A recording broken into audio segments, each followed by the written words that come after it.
If Joe Manchin, Kyrsten Sinema, and the Senate parliamentarian will allow it, I would really like it if we could drop it.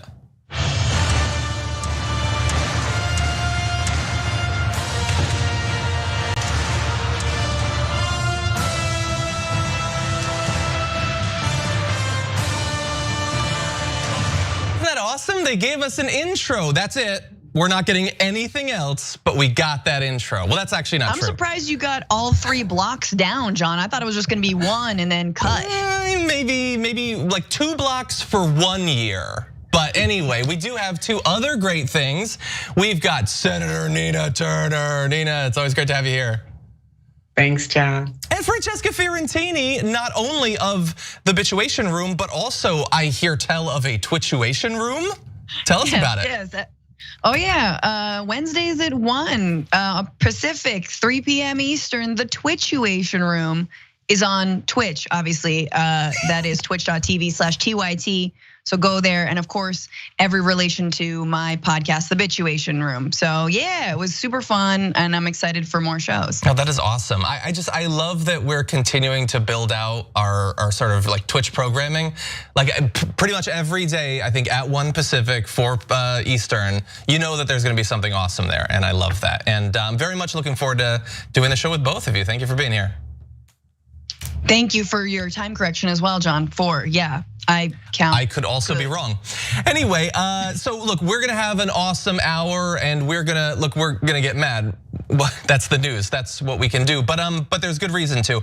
But we also have a second hour, and in the second hour, J.R. Jackson's gonna lead you, but he's gonna be joined by Wozni Lambre and Farron Cousins as well. How awesome is that gonna be? So don't just stick around for this hour. That's the warm up. You also have a second hour as well.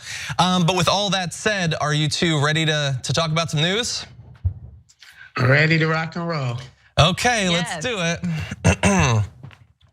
We finally have a little bit more insight into what Senator Joe Manchin wants in the reconciliation bill.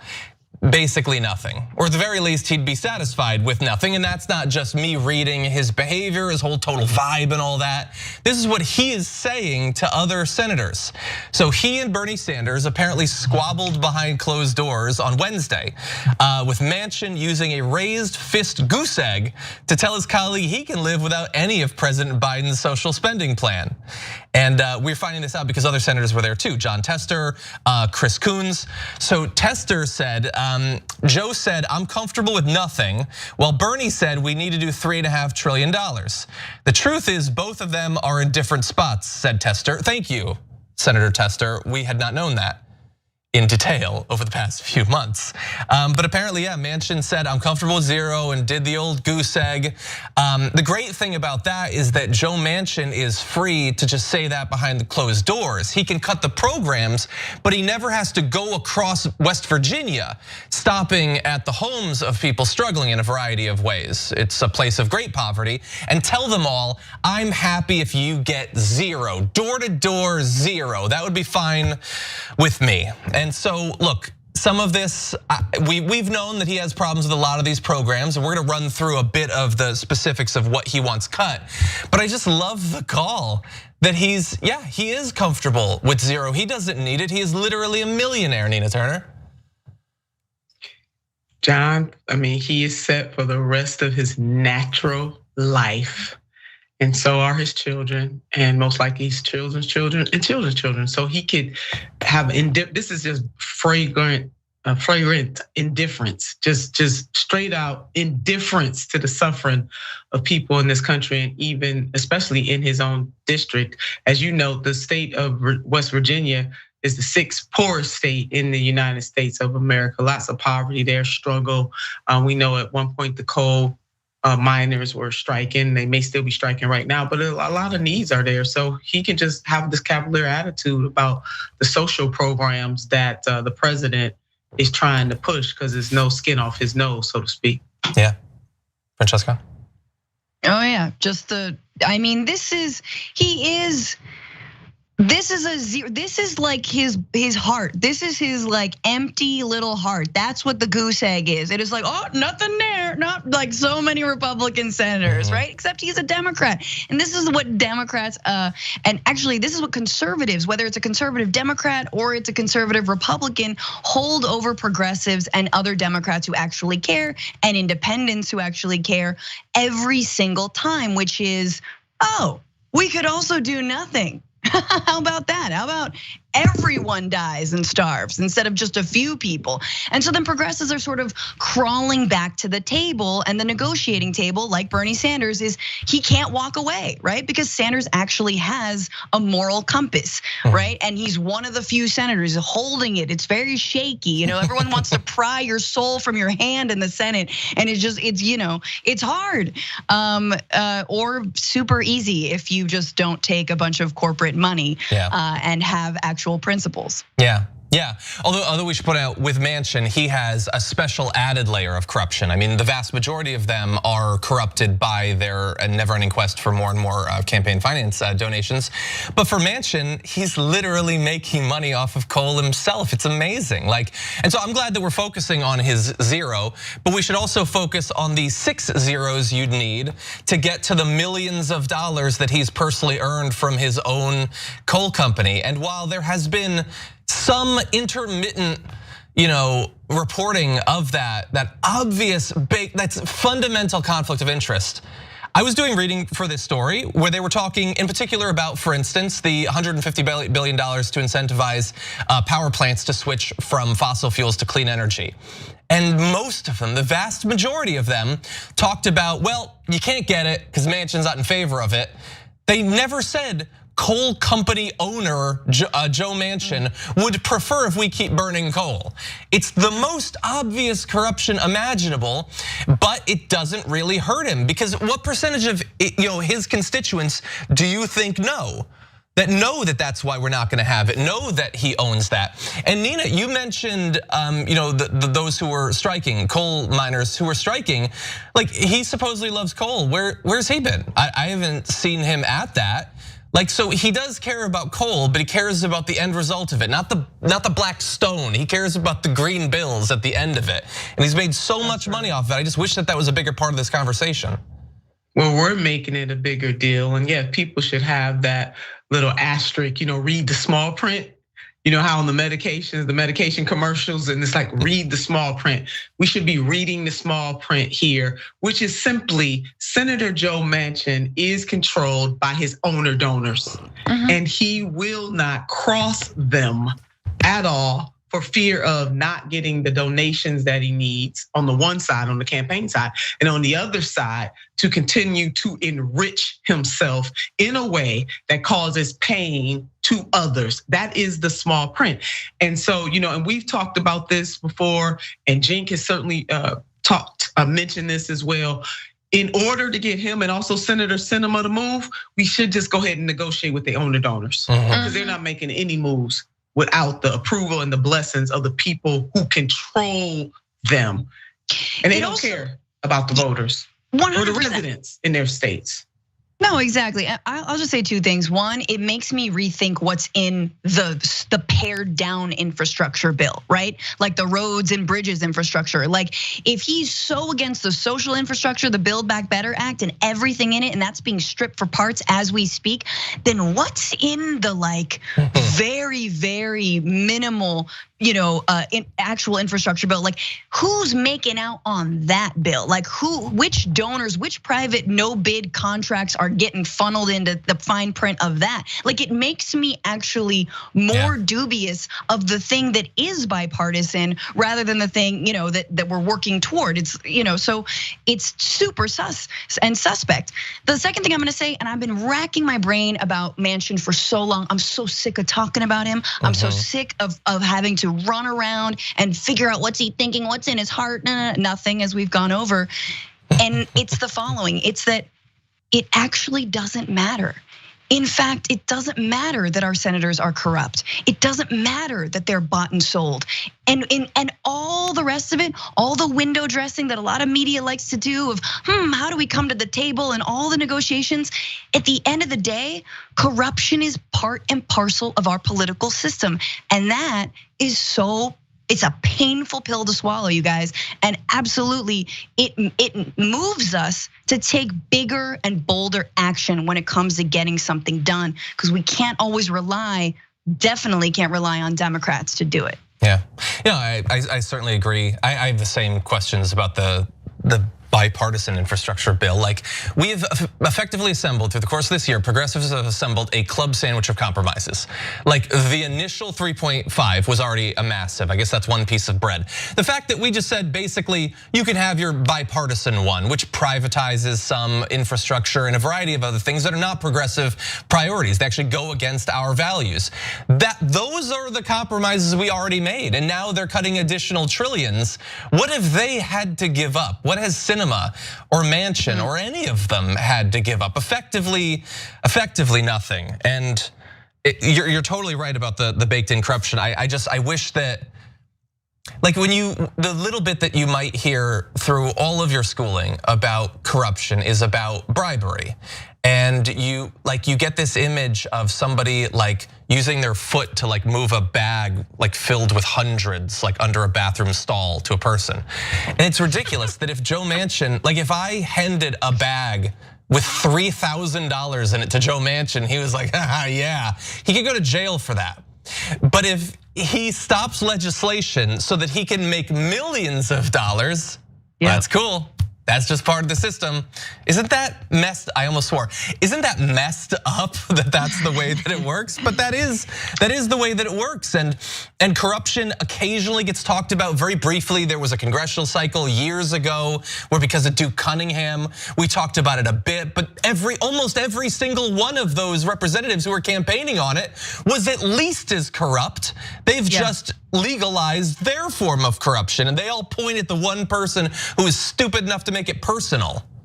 Because it's a showstopper, John. Once we talk about that, if we had an honest conversation about who has been bought and sold in elected office, it's a showstopper. Suddenly, we understand we don't have the greatest democracy on earth. We progressives already knew that, but it's like, well, what do you do? So you kind of continue the circus act as if everyone's operating in good faith, and they're absolutely not.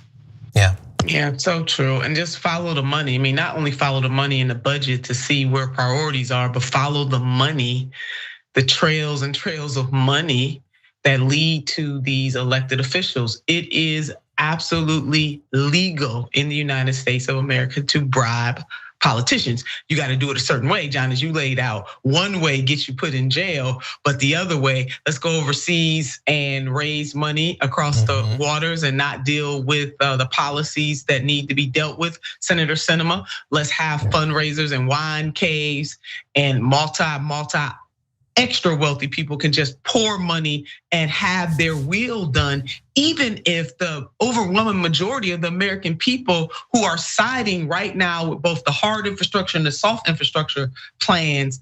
But that is not going to be the reality because the donors do not agree. And this conversation is certainly reminding me of something that Mother Jones once said when she visited somebody in jail, and she asked the man, what was he in jail for? And he said, I stole a pair of shoes. She said, if you had stolen a railroad, you'd be a senator. Yeah. That is the reality today. Yep, that's a great point. Yeah, you don't hand over a bag with $3,000. Have a bag with $300,000 a year waiting for them as soon as they get out of office. They just have to do what you want before then.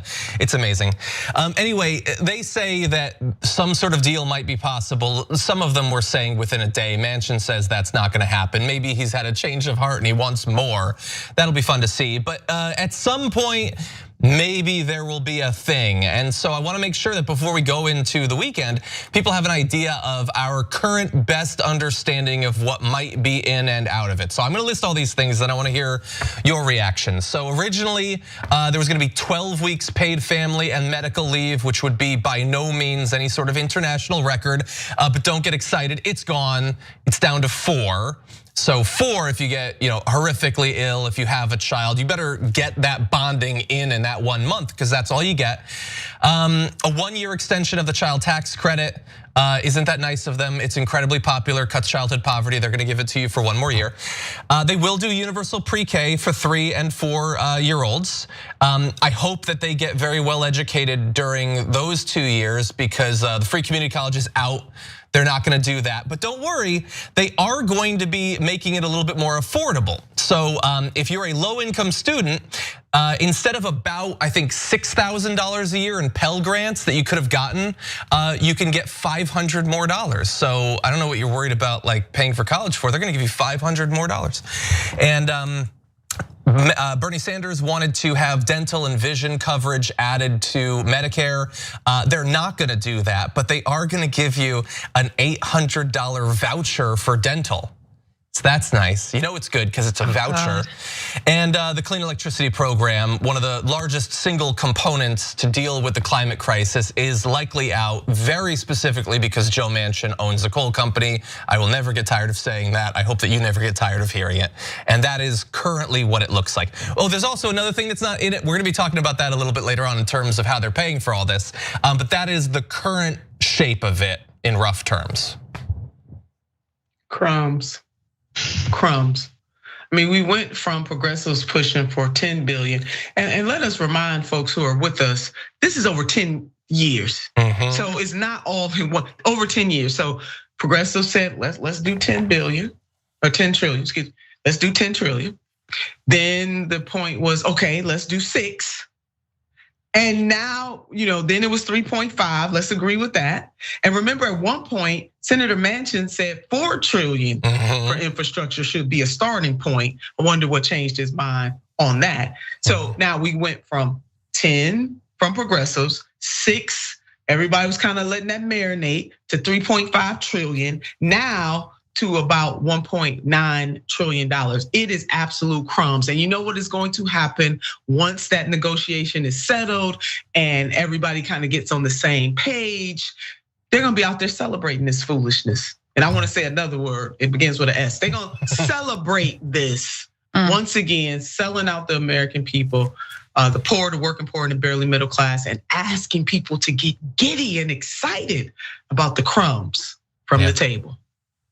Yeah, I mean, I am heartened that at least universal pre-K was not cut. I wonder if there's like a diploma after those 2 years, instead of the free community college is like a very cute little diploma and mini one, very, very adorable. But if there are just a few things that we can actually defend and expand, like universal pre-K is a start. It is, just like things like Medicare and Medicaid, once they are enacted, it is very difficult to roll them back. In fact, we want to expand them. If anything, they're incredibly popular. My question is if this goes forward with the crumbs, right? But like, hey, there's it's a pretty good crumb, a little chocolate chip in that crumb, maybe half of one, right?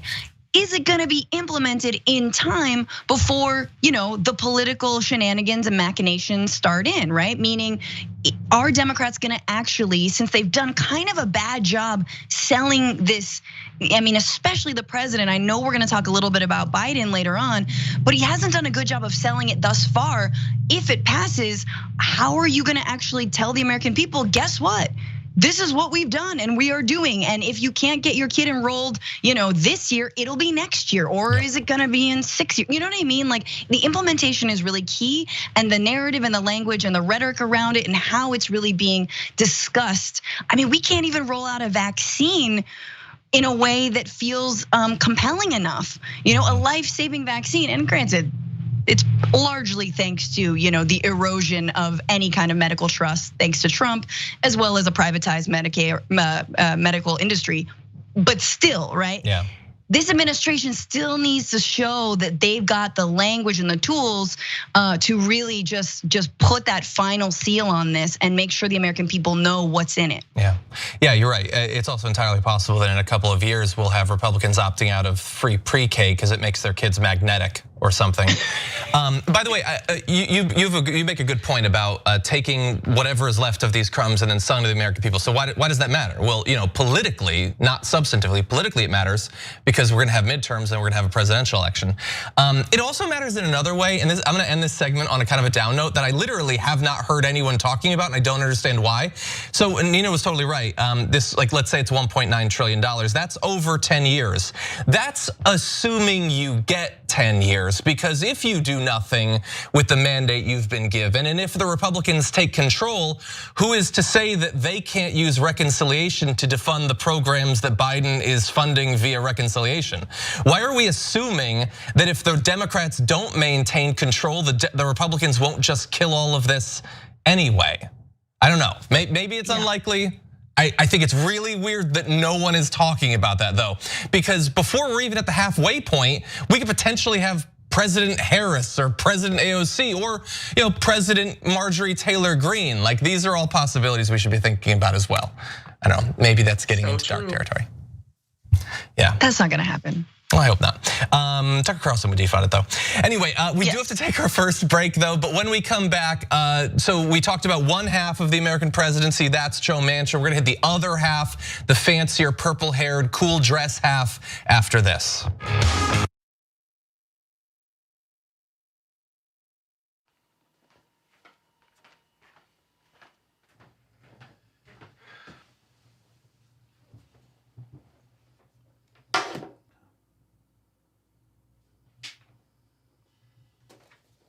Welcome to the Damage Report. I'm John Idarola. This is gonna be a big one. Meanwhile, in the Arctic, you know where this is going.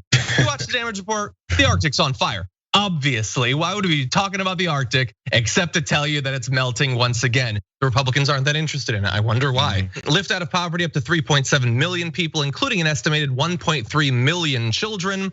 Hashtag save the children? Not if it costs money. I mean, come on.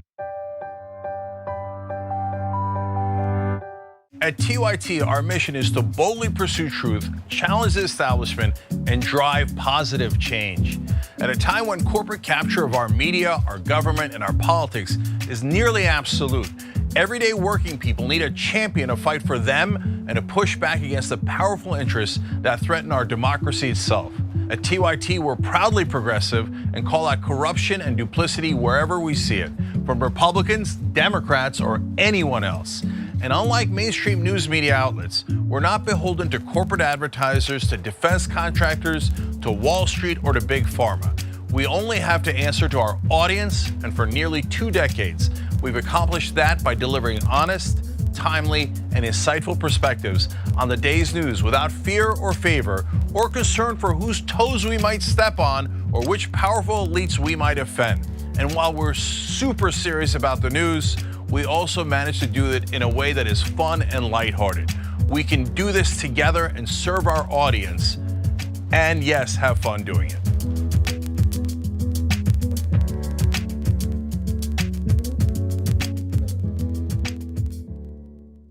How in the world are you going to get the right to vote if you don't already have the right to vote?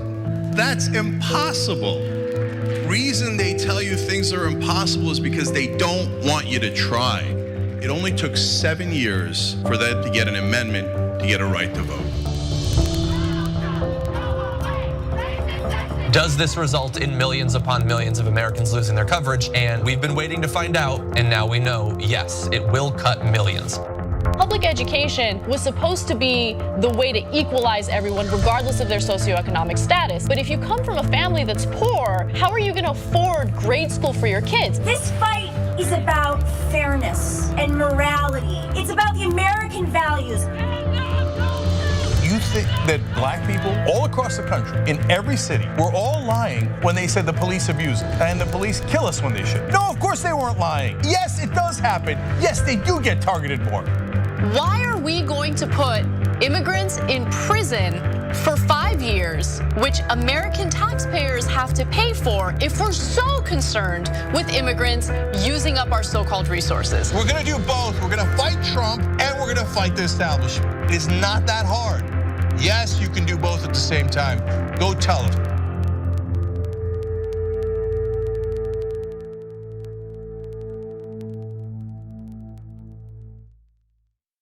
ShopTYT.com has new shirts like this one. And you're thinking, Cenk, what is that one? I can't see it other than the black. Yes, so I'll show it to you.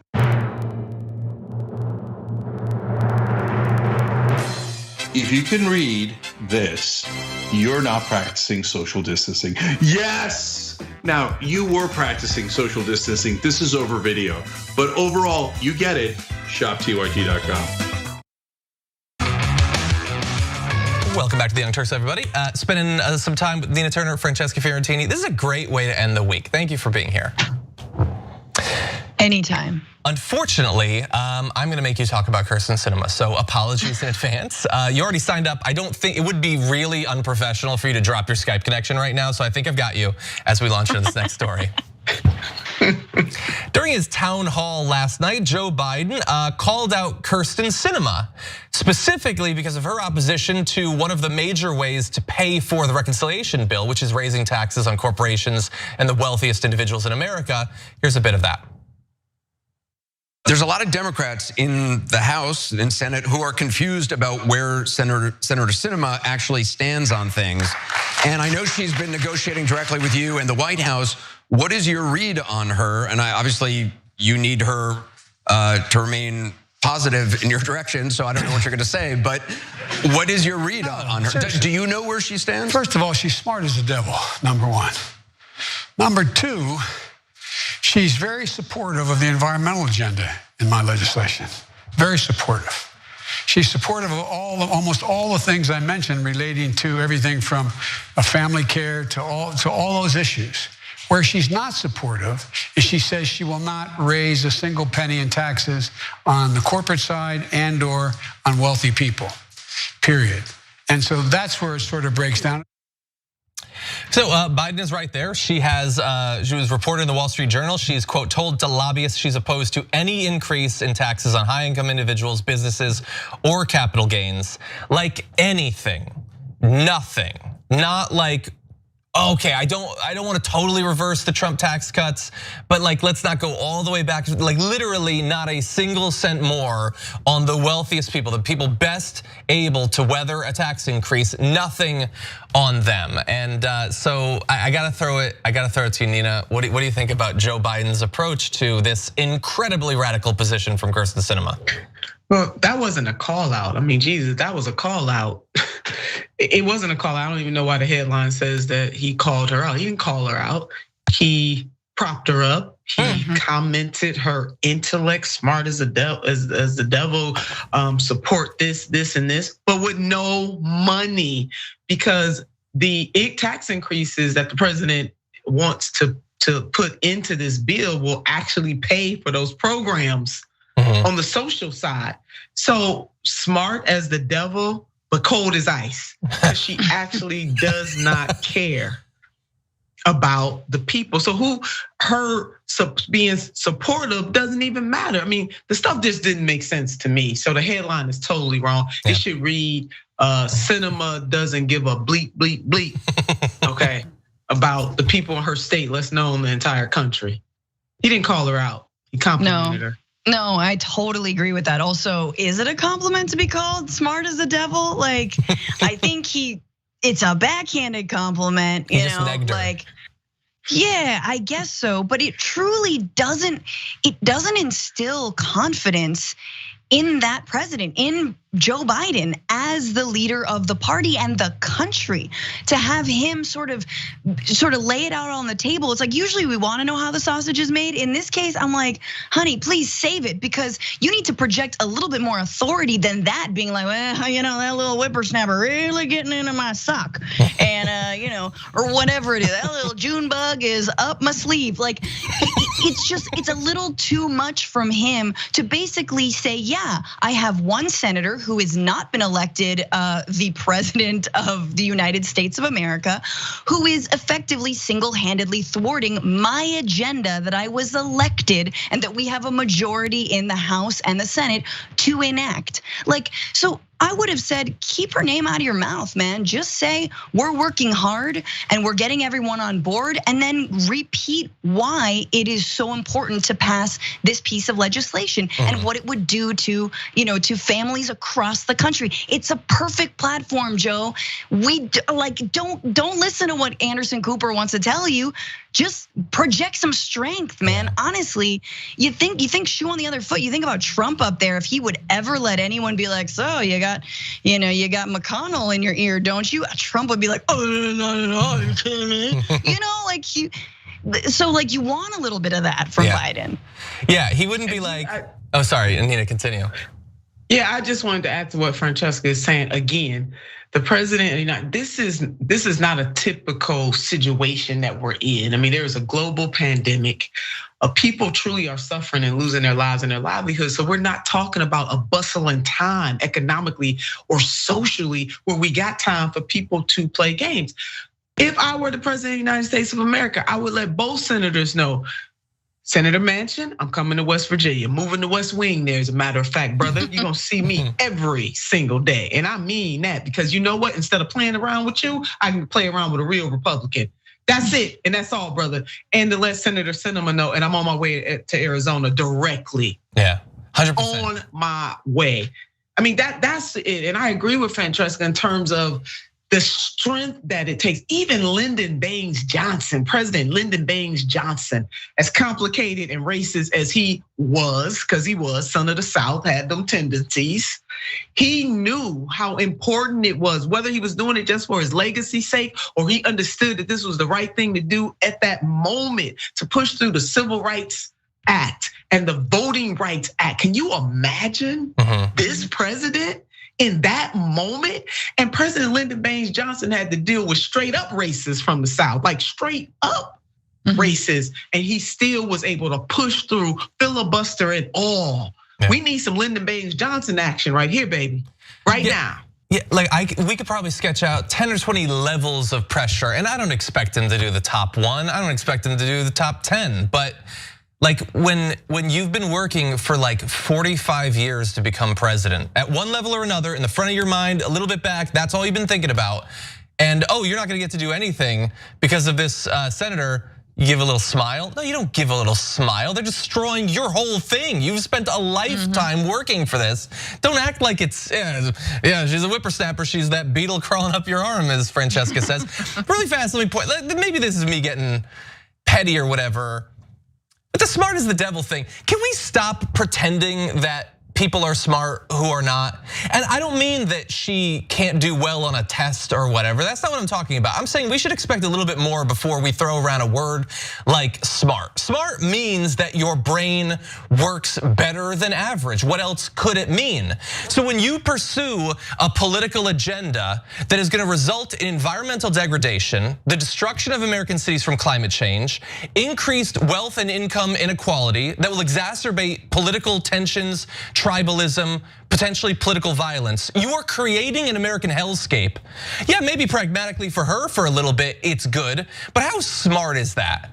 When they say that Ben Shapiro is smart, Ben Shapiro sees two faces, a white face and a black face. And when he sees a black face, his brain shuts down. He can't think rationally about them. How smart is a person whose brain is so messed up? Tucker Carlson cannot conceive of the experience of millions of transgender Americans. He will never be capable of understanding, let alone applying any empathy to this community. So I don't care if he can do math problems. How smart are these people truly? Let's have a little bit higher expectations for things like this.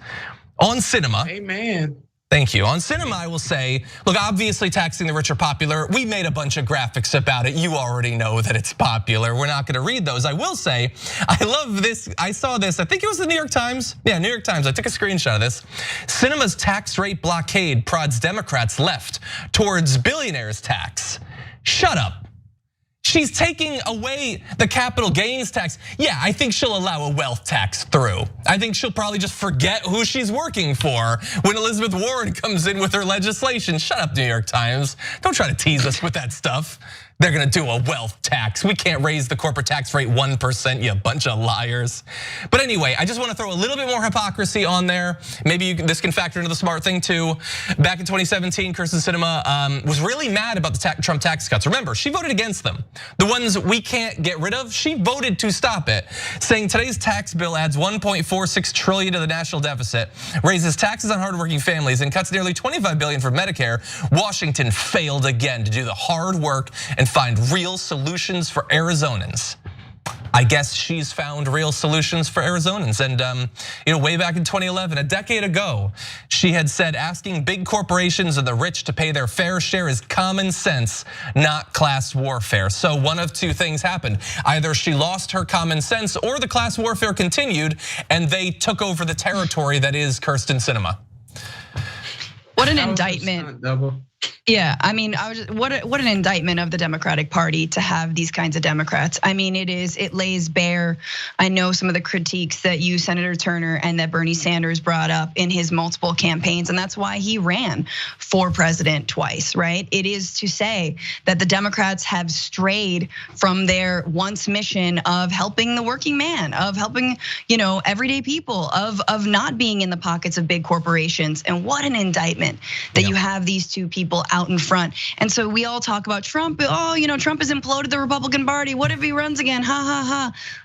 We can't get anything done because we have people dripping in corporate cash, going like, how are we gonna pay for it? I got my money. Like that's what it is. It's a cartoon at this point. I'd watch that cartoon. Agreed. I mean, just absolutely agreed. And let me put an addendum to something I said about the president going there. If there are only two senators, which I doubt there are only two, a lot of people, a lot of other Democrats, it pains me to say it, are hiding behind these two. But let's just, for the sake of argument, for giggles, say that there are only two holding this process up. Well, then the other 48 should be there, like white on rice and black on coal. Yeah, and I meant that.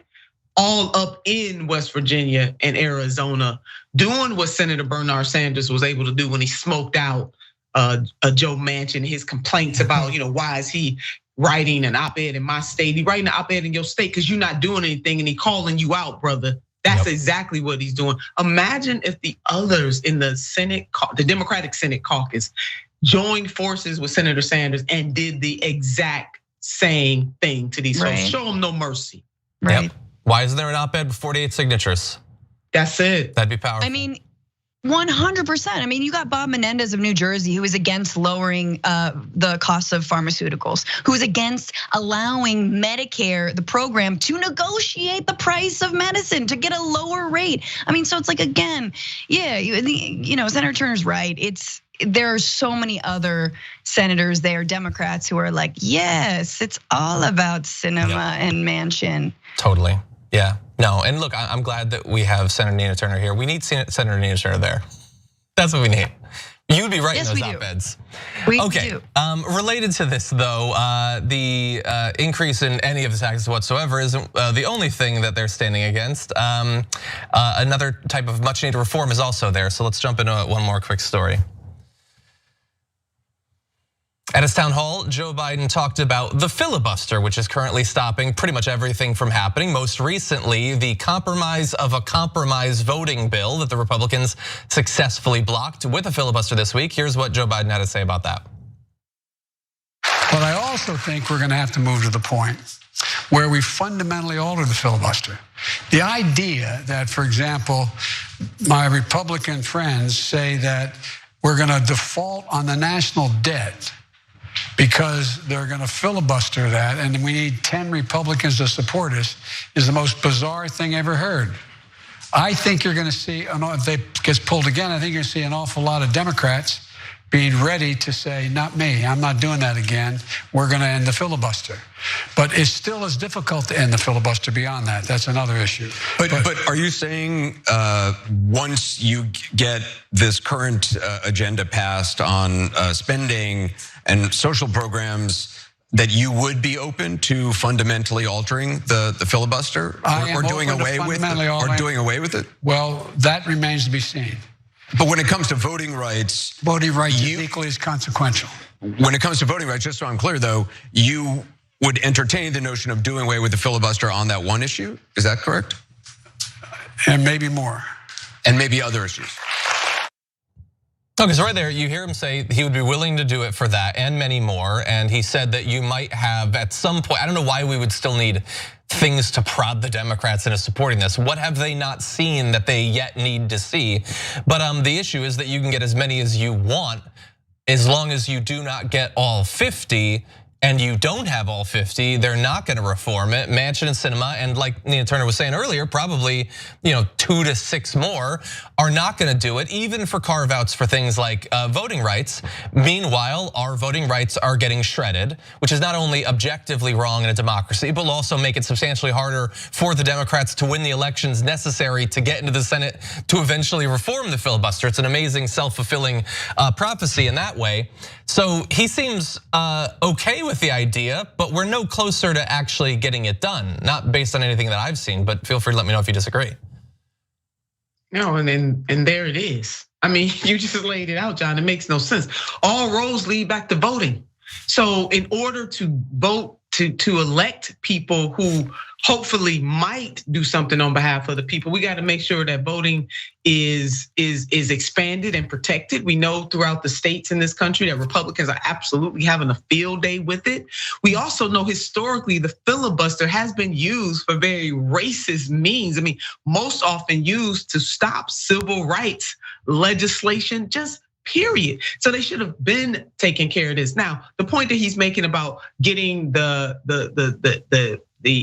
infrastructure passed and both the hard and social infrastructure passed. Okay, I'm gonna give the president that.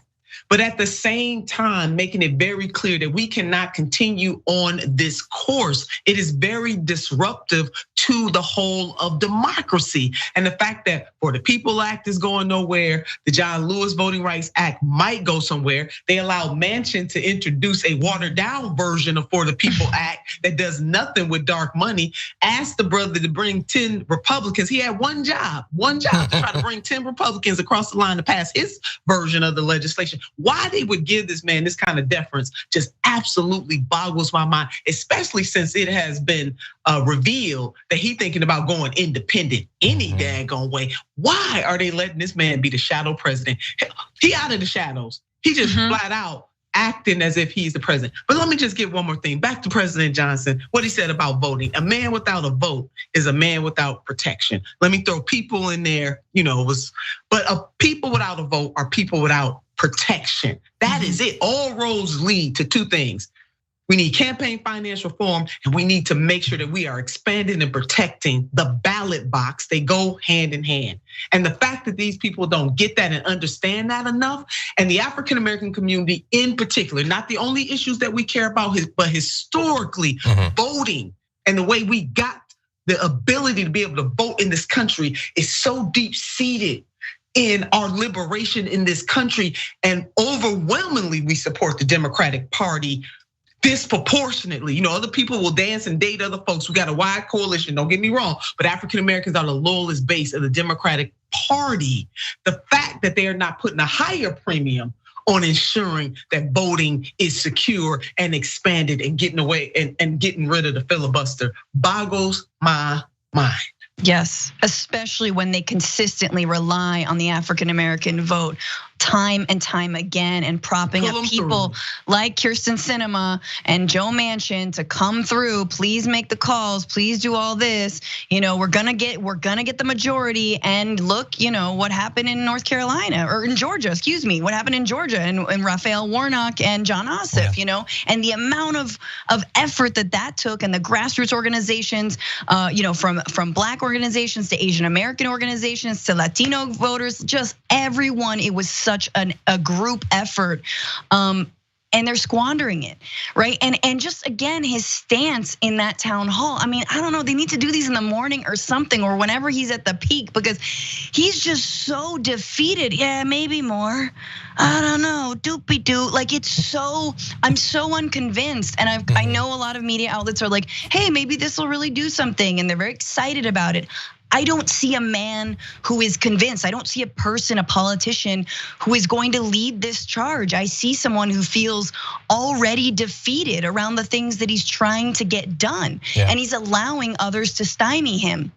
And I just wanna say, like, all of this makes me realize, we talk about the inside political strategy. A lot of this gets very wonky. Who's meeting with whom? Who's moving on this and that? And we have to remember that the outside political strategy of mass movements and pressure and grassroots organizing is so important and valuable, especially when, again, we are being utterly lied to about the good faithness of any of these senators, about the fact that the Senate is undemocratic in and of itself. Speaking about legacies of racism and slavery in this country, the Senate was enshrined to protect minority rule, and that's what it does. Why do you have 50 Republicans who represent millions fewer than the 50 or 49 others Democratic senators, right? Like, we understand that, and so we're at the end of our rope. And back in 30 years ago, maybe, I was like a young lefty coming up, protesting the war in Iraq, and I was like, electoral politics. F it all, and I feel that way. But it's like the people in charge are going to sink us all, bringing us all down together, and they're gonna float up on their little, buoys of cash. Yeah. So we can't afford to not care about this, but we still need to maintain, I wouldn't even say a certain amount of militancy when it comes to mass pressure. 100%, yeah, and I understand. The system is obviously absolutely disgusting, but I also know that if Republicans could push a button and have every single person like you were then give up on electoral politics for the rest of your life, they would jam it until it broke. Yes. Both of you have talked about history, about how the filibuster has been used. I think historically, more than 50% of the filibusters for several decades were specifically stopping any sort of civil rights reforms. And you were, Francesca, you were just talking about how messed up and unrepresentative the Senate is. And there are things that have changed in the past 50, 60 years, but there are some things that haven't nearly as much. And so I want to demonstrate that, playing a video that we've played before on the show.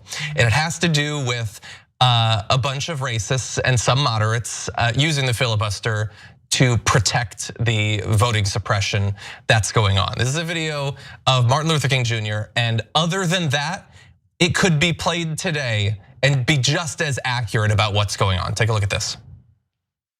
Well, I think the tragedy is that we have a Congress with a Senate that has a minority of misguided senators who will use the filibuster to keep the majority of people from even voting. They won't let the majority of senators vote.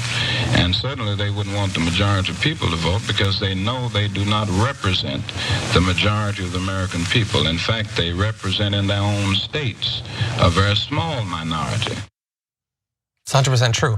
Everything that the Republicans are doing in the Senate, in state legislatures, demonstrates that they do not have 1 ounce of faith that they will ever get a majority of the country to support them or their agenda, assuming that someday they ever have an agenda again, other than tax cuts, voter suppression, and occasionally demonizing transgender athletes.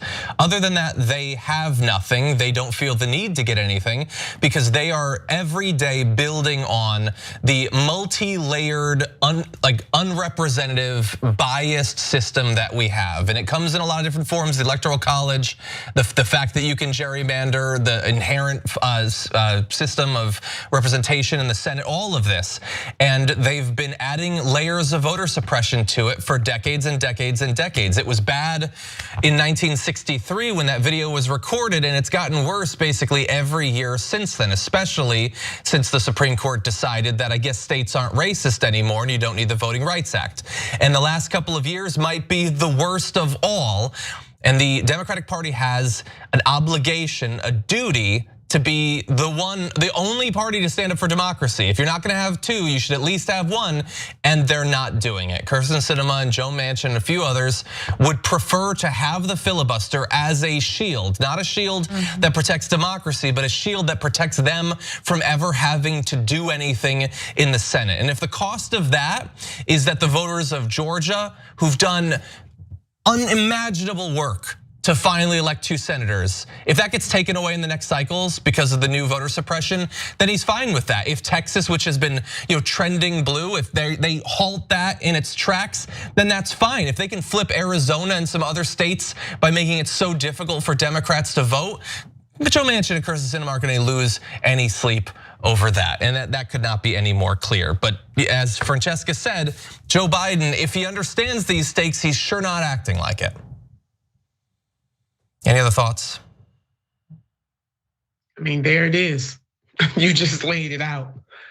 Just as clear, crystal clear, laid it out. These things are not separate. They're very much a part of the whole. They really do go together.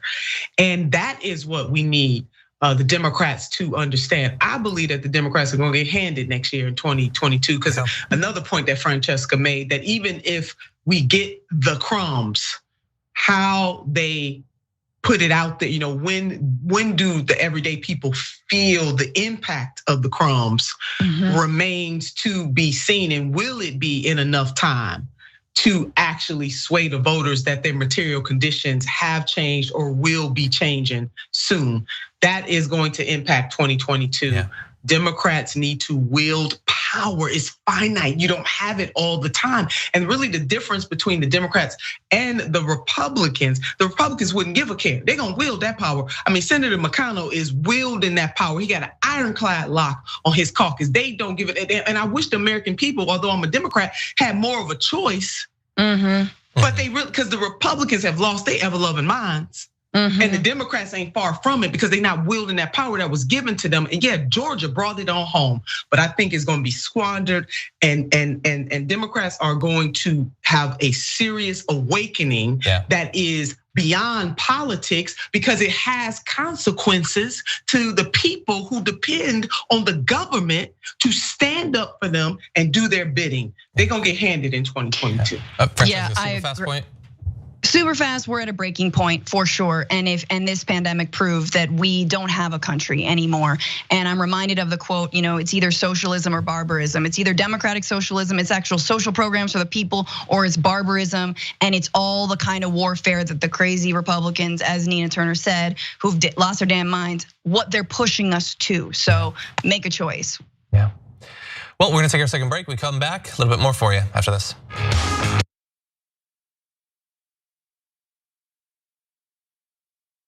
Old school's pitched to me from Jank. It'll just be me, you, Jesus, Ben, and maybe Michael. And we're like, okay, cool. I can do that every week. As you can see, me, Jesus, Ben. When you make the order, it says, don't exceed $20.01. So I'll just order literally anything to get it as close to that as I possibly can. I'm sorry that I ordered $45 worth of food and got an email saying, sir, would you like to rethink that?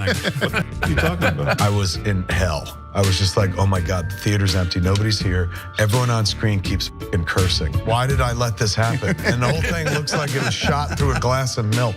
My mom's gonna be so mad. If you're looking for a heart attack, the short way, baby. Wrong, I did put mayonnaise on it. I'm the most in shape, overweight person you'll find. That's right. He was like, why didn't you answer my call? I called you 39 times. Yuck. But what makes you stop right before 40? What makes you say, nah, man, I ain't doing that no more. I'm cool. And I called you back on the air. And I was like, okay, Kevin Smith, big shot. What the you said you'd come on and you didn't come on. I'm sure I took that very well. Yeah, you did. You called me back the next day and said, I thought it was 7 a.m. And there's now deep fake porn. I don't know if you guys have heard of this. I heard of it. I just had some in the car. I'll tell you who I'm not Ben Mankiewicz. Have you guys ever felt that? Not ever. And now it's just the three of us. This is the intimate hour. By the way, the last half hour of this, we're not even rolling. Fair enough. Kingsley. See, I watch movies. I'm done with both of you. Once Greg starts laughing, I can't stop. And I was just gonna ask you about getting high. Snoogans? Snoochie Boochies. And members, of course, you can get the whole damn thing. TYT.com, join and free trial. I'm old school with the old folks. Good John, come back.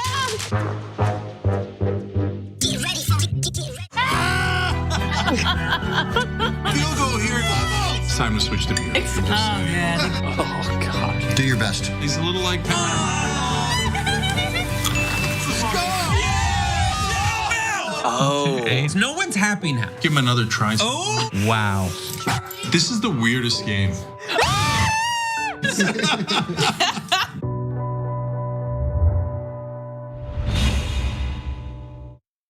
I'm Brett. I would like to refer to this segment as the Do I Still Have This Talent show. So I want to see if I can play harmonica without my hands.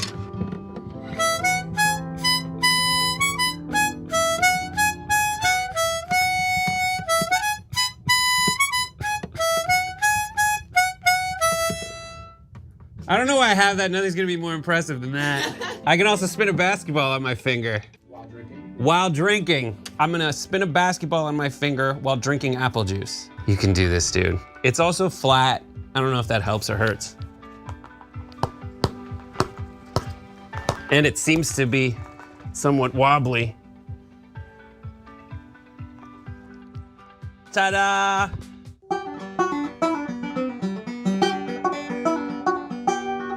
Nope, I don't know how to do this one. This one's a fail. Nope. Oh God, I'm so mad.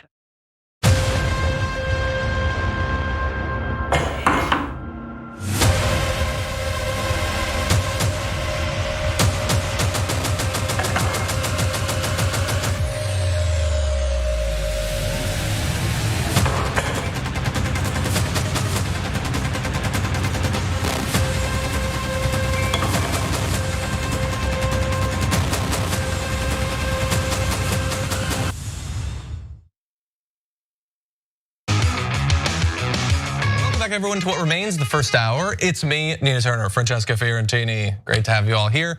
By the way, reminder that coming up in just a little bit, Jared Jackson's gonna be taking over for the second hour, joined by Wazi Lambre and Farron Cousins. So that's gonna be a lot of fun too. You're not gonna wanna miss it. We only have a few minutes left, but let's talk about this. Like many Republicans, Texas Lieutenant Governor Dan Patrick has been searching for a solid year now for evidence of voter fraud. And in fact, he offered up a bounty for it. Texas loves their bounties these days.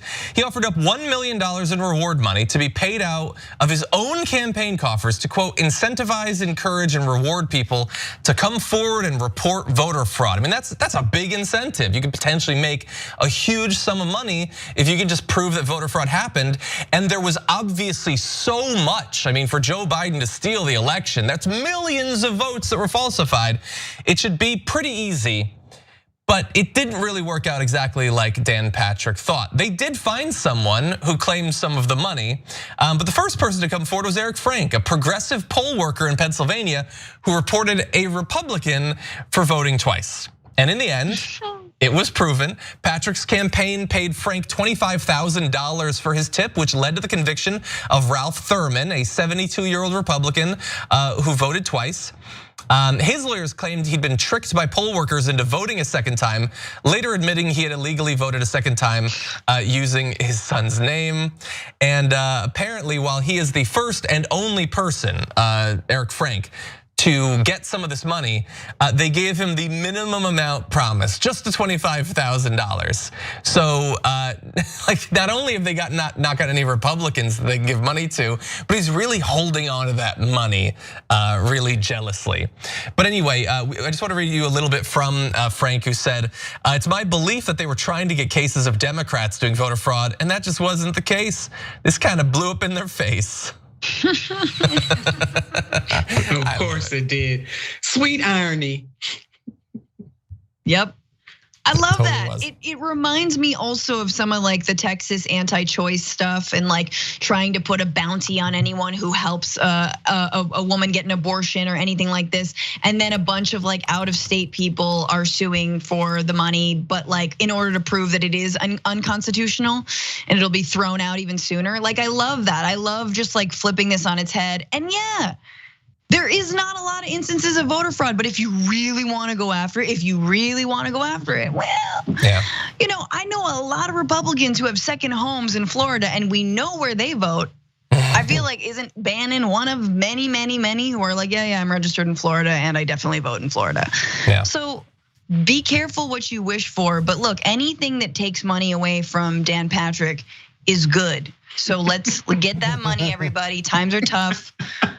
Unemployment benefits are running out. So if you're a poll worker, I don't know. It's just so funny to me. Like I really, at this point, I don't know what you guys think. I feel like at this point, I would have expected like some, giant barge of ballots to wash up on shore, and it's all sort of incredibly manufactured, and like Ted Cruz is the first one on the scene, very like George Costanza, like saves the whale on the beach, climbs up on it. Like, right, exactly. Like there would have been a moment, or like it just, somehow magically appeared in a hole in Mar-a-Lago. I guess a fan dropped him off, but like nothing like that has materialized. Yeah. No matter how much they hope and pray, it is not there. And just to share a stat that Bloomberg did an investigation, Bloomberg News, that there were fewer than 200 cases of voter fraud that went to court between 2018 midterms and 2020 presidential elections. I mean, come on. Yeah. There was one, I think it was, I'm forgetting who did they did a survey, and they basically said you got a greater chance of being struck by lightning than to find wholesale voter fraud. Yeah. Okay. That's another thing, by the way, I would do for a reward of $25,000. You can strike me with lightning all you want. Bring on Thor. But anyway, not to take away the fun of this, but I do want to transition to why this matters, because this story is the perfect demonstration that the election was actually secure. You think that like Rudy Giuliani doesn't need that money if he could prove voter fraud? They can't, okay? But nothing of this will convince a single Republican that there was not massive voter fraud. And look, for me, that simple fact is annoying. The fact that so many people have a conception of reality that is so out of step with actual reality, but it will be used to accomplish things. Trump, for instance, is using it to fire up his base, saying at a rally last week, the single biggest issue, the issue that gets the most pull, the most respect, the biggest cheers, is talking about the election fraud of 2020's presidential election. But at the end of the day, just getting cheers is not what this is about. They're acting on it. And what do? It's not, they know that there wasn't voter fraud, but they are using it to get what they want, which is voter suppression laws, which they've gotten dozens of, and also people in positions of power to influence the results of future elections. In Arizona's race for Secretary of State, Trump has endorsed Mark Fincham, a state legislator who promoted a partisan review of Maricopa County's election results that reaffirmed Biden's victory, but he's one of the guys that was willing to do an audit. In Georgia, Trump is supporting Representative Jody Hice in a Republican primary to oust Brad Raffensperger, the Secretary of State who resisted Trump's pressure to rig the state's 2020 vote in his favor. And by the way, Greg Abbott just put in a new Secretary of State that tried to help Trump overturn the last election. That's John Scott. So in a number of these states, some of which Biden won narrowly, others in theory could flip, they are making sure that not only do they suppress the vote as much as possible, but that the Secretary of State, the position most in charge at the state level of how elections are handled, how audits go, how recounts go, how all of that goes, they are putting absolute insane conspiratorial flunkies into these positions. Now, some of these have been appointed already, some will be running in races, so definitely keep an eye on those. But the insane rhetoric that we're hearing now is not just bad for rhetoric's sake, it is laying the ground for potential actual challenges to elections in the future. Yeah, not to mention with all these people in power, I think we might start seeing the stealing of elections if we haven't already, as in the case of Stacey Abrams. But with these folks counting the ballots and like in charge and stuff, like, again, Republicanism is one giant projection. They will soon fulfill their own prophecy and be the ones who are actually committing the fraud and stuffing ballot boxes. Mark my words, we're gonna see that. Because again, whatever they can do to maintain minority rule at all costs.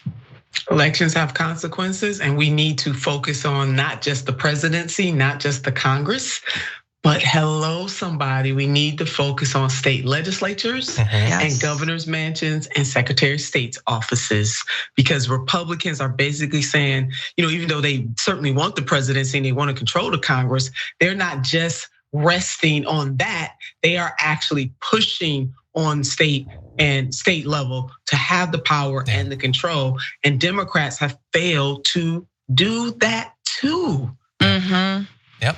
For years, they just ignored it for more than a decade.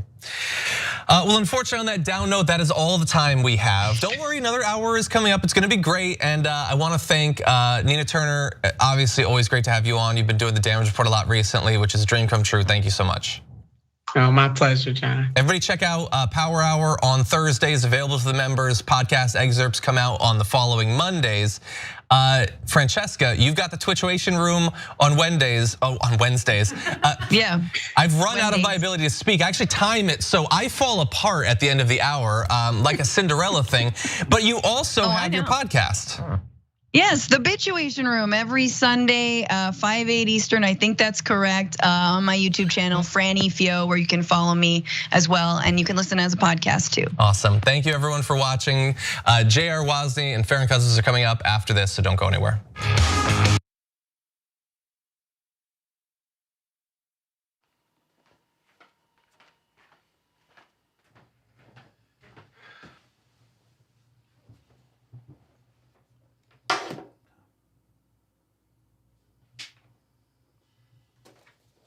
Welcome to the Damage Report. I'm John Idarola. This is gonna be a big one. Meanwhile, in the Arctic, you know where this is going.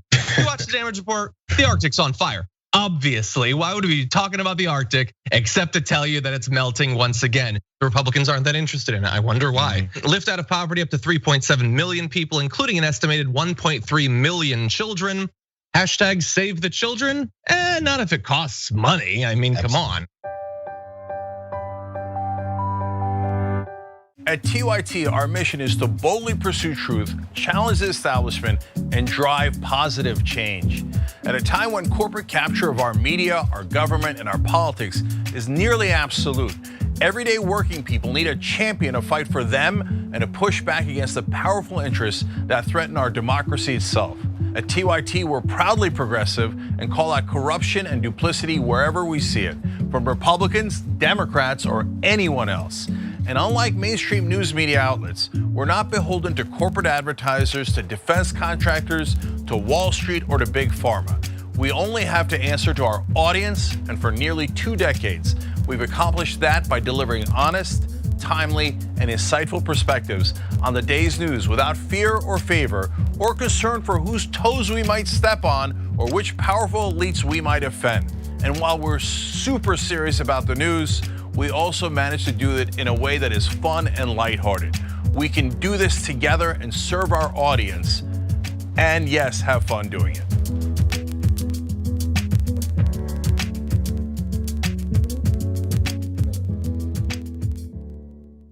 How in the world are you going to get the right to vote if you don't already have the right to vote?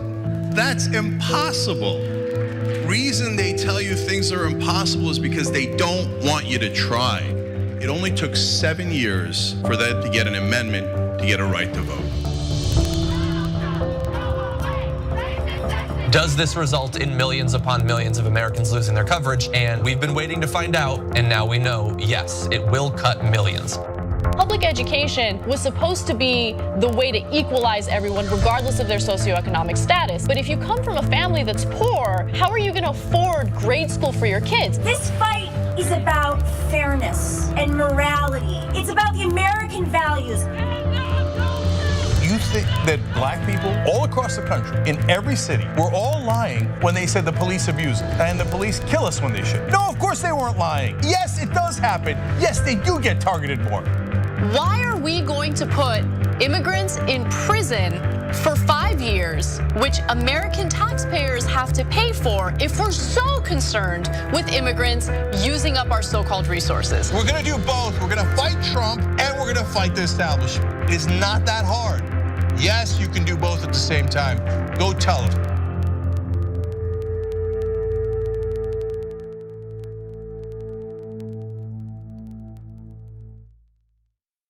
ShopTYT.com has new shirts like this one.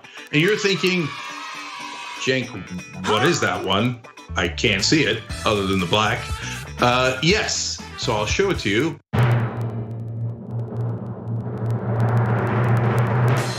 If you can read this, you're not practicing social distancing. Yes! Now, you were practicing social distancing. This is over video.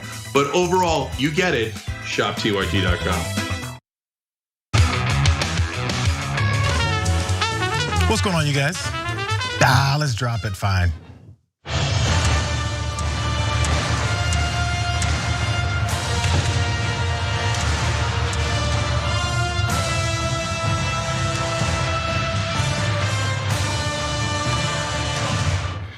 I wasn't gonna drop it, but I mean, look who's here. I have to drop it now. We got Wozny Lombre. We got Farron Cousins here joining me for a good Friday episode, you guys. Second hour of the show. Hope you guys enjoyed the first.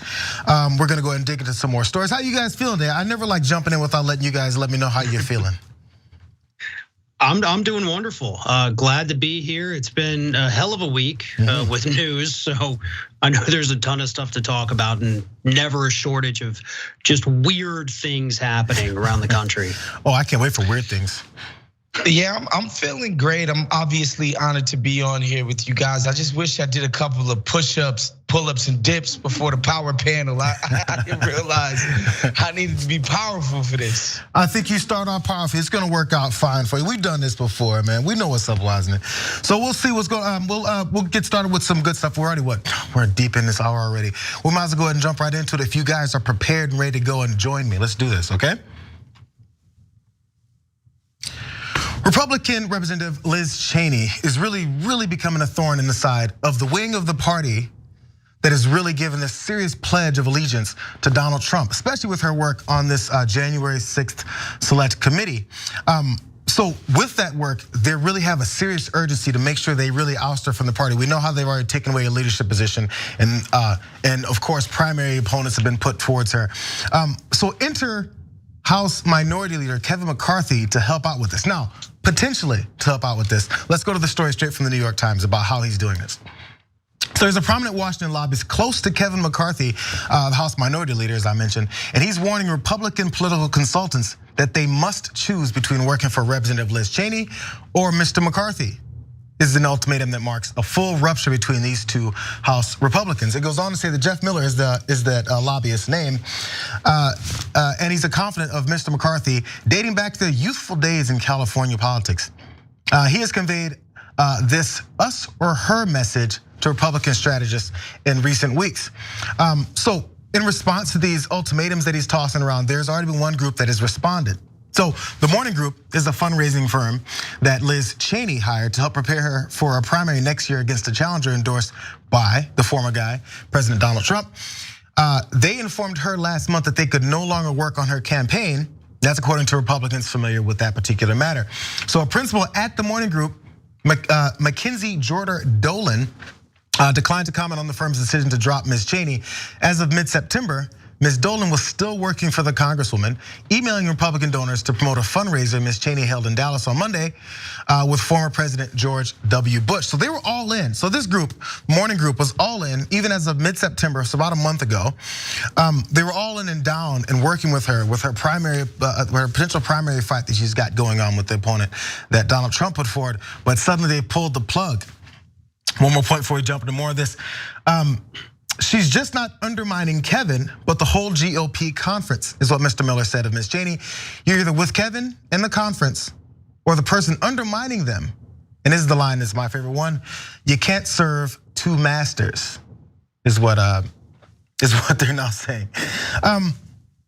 So just that line there, the reason why I point out that particular line about you can't serve two masters, this is a representative of the United States. And she was elected by constituents in Wyoming on the Republican side. She's with the party, but there's apparently two masters, quote unquote masters within the party. Neither one of those masters are her constituents. Neither one of those masters are people that voted her in. The masters apparently are either the Republican Party, well, specifically, I guess in this case, Kevin McCarthy, or the select committee that's looking to get to the bottom of the situations that happened, who was a part of planning and preparing for January 6th. And apparently the master has to be answered for. And again, a good buddy of Kevin McCarthy is that guy. First of all, before we go to further deeps, I want to get what you guys just think about this plan itself to undercut her, because they've tried other things, and now this is the latest. Is this gonna work out? I don't know. I mean, I think Liz Cheney obviously has got pretty strong name recognition. She's liked, in her area. Sorry, I got dogs going off in the background, but I don't think she's in that much trouble, to be honest with you. In Wyoming, things could change obviously over the next year. But I think with her record as a staunch conservative, I don't think they're gonna turn on her just because she disagrees with the party on this one issue. Now they could, I could be totally wrong about that. But I think for now she's okay. But I do think that could change. I just don't know if it will change. You're talking with voters. You're not necessarily saying like with the party itself appears to have made their decision. Oh yeah. The Republican Party, like they're gone. That is absolutely Trump's party now. And I think as time goes on too, if Liz Cheney is to stay an elected official, she's either gonna drift that way. I don't see the party drifting back towards Liz Cheney. So she's gonna have to have a come to Jesus meeting with herself. Like, what am I? Am I still this? I vote with them all the time, except of course on this one particular issue. I'm not abandoning warmongering. I'm not gonna suddenly wake up and support the Build Back Better Act. I still go with all these people. So maybe once Trump's gone, she'll lurch a little forward, further to the right and be with the rest of them on every other issue as well. Yeah, it's just kind of crazy to me that this story kind of paints Liz Cheney in a bit of a sympathetic light.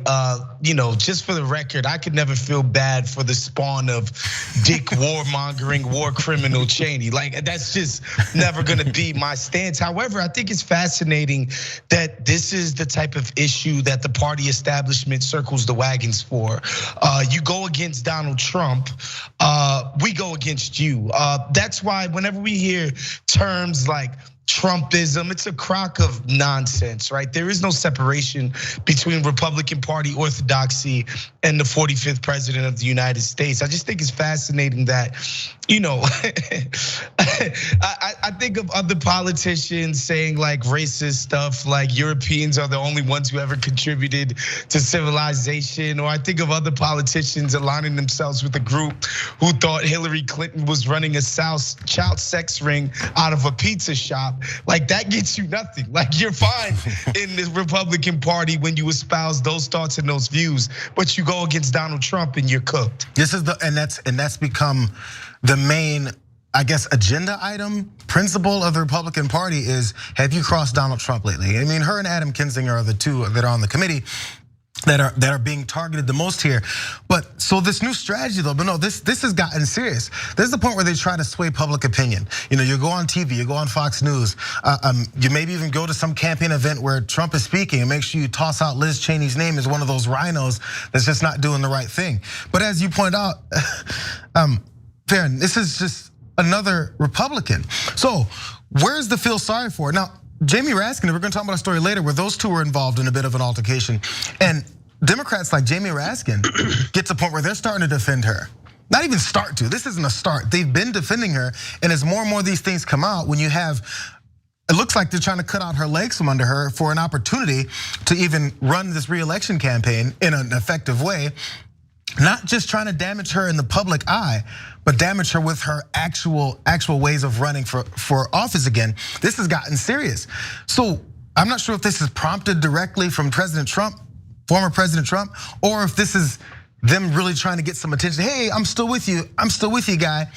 But man, it's a level of seriousness that I don't see Democrats ever doing. There's battles within the Democratic Party right now over the spending bill and things they're trying to get done. But nobody's starting to try to take out their funding arm or the consultants that can work with them. It's serious now.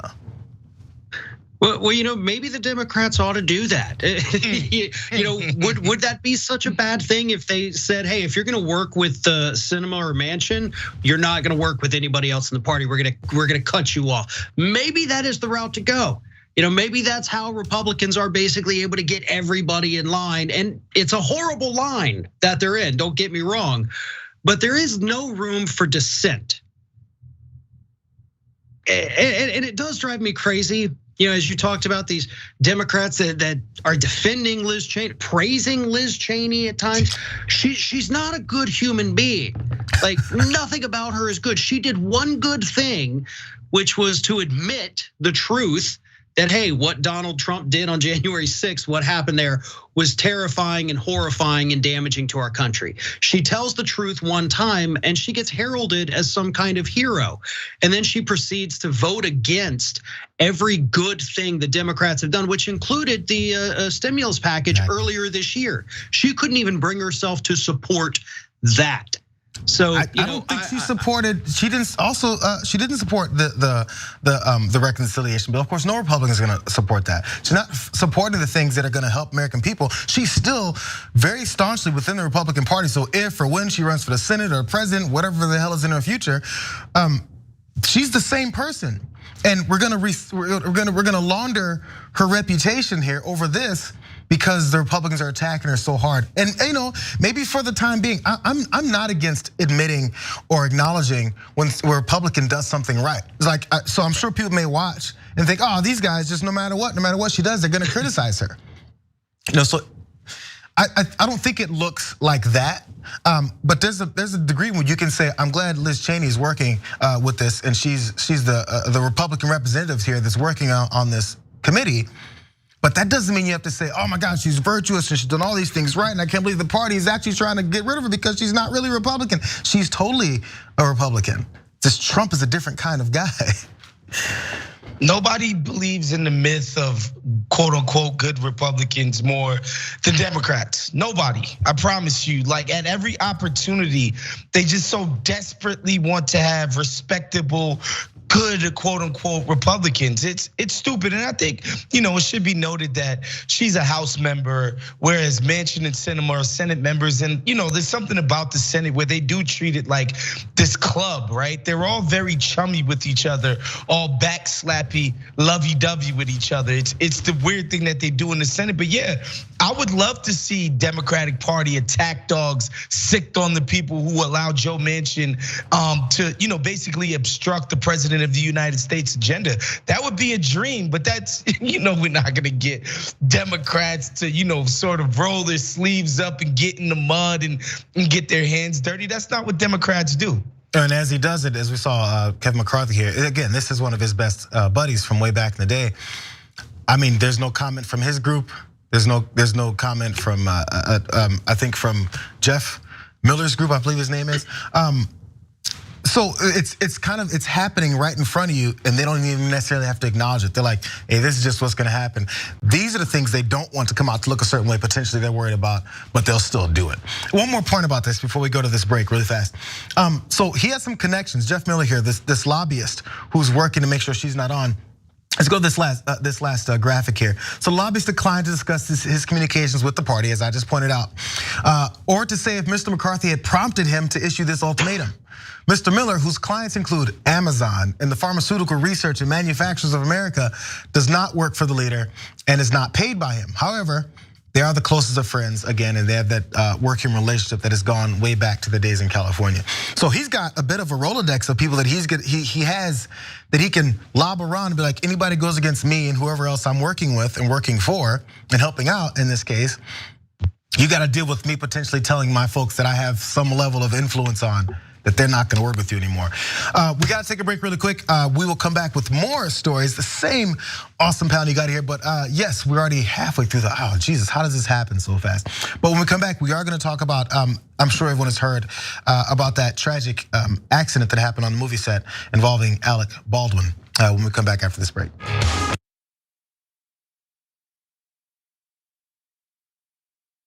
You know, old school was pitched to me from Jank. It'll just be me, you, Jesus, Ben, and maybe Michael. And we're like, okay, cool. I can do that every week. As you can see, me, Jesus, Ben.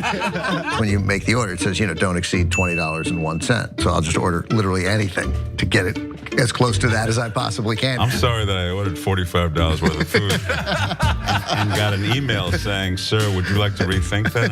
What are you talking about? I was in hell. I was just like, oh my God, the theater's empty, nobody's here. Everyone on screen keeps cursing. Why did I let this happen? And the whole thing looks like it was shot through a glass of milk.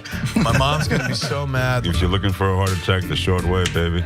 Wrong. I did put mayonnaise on it. I'm the most in shape, overweight person you'll find. That's right. He was like, why didn't you answer my call? I called you 39 times. Yuck. But what makes you stop right before 40? You know, what makes you say, nah, man, I ain't doing that no more. I'm cool. And I called you back on the air. And I was like, okay, Kevin Smith, big shot. What the you said you'd come on and you didn't come on. I'm sure I took that very well. Yeah, you did. You called me back the next day and said, I thought it was 7 a.m. There's now deep fake porn. I don't know if you guys have heard of this. I heard of it. I just had some in the car. I'll tell you who I'm not Ben Mankiewicz. Have you guys ever felt that? Not ever. And now it's just the three of us. This is the intimate hour. By the way, the last half hour of this, we're not even rolling. Fair enough. Kingsley. See, I watch movies. I'm done with both of you. Once Greg starts laughing, I can't stop. And I was just gonna ask you about getting high. Snoogans, Snoochie Boochies. And members, of course, you can get the whole damn thing. TYT.com, join and free trial. I'm old school with the old folks. Good John, come back.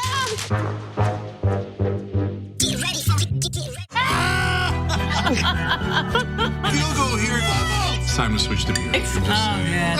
Oh, God. Do your best. He's a little like.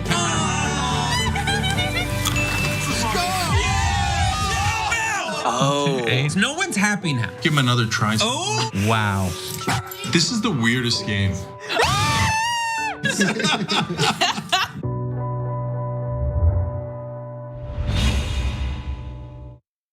I'm Brett. I would like to refer to this segment as the Do I Still Have This Talent show. So I want to see if I can play harmonica without my hands.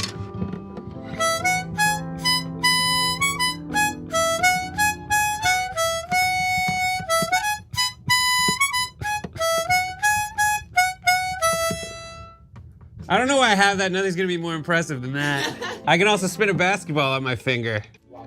While drinking. I'm gonna spin a basketball on my finger while drinking apple juice. You can do this, dude. It's also flat. I don't know if that helps or hurts.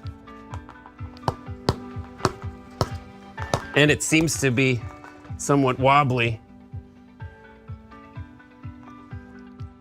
Ta-da!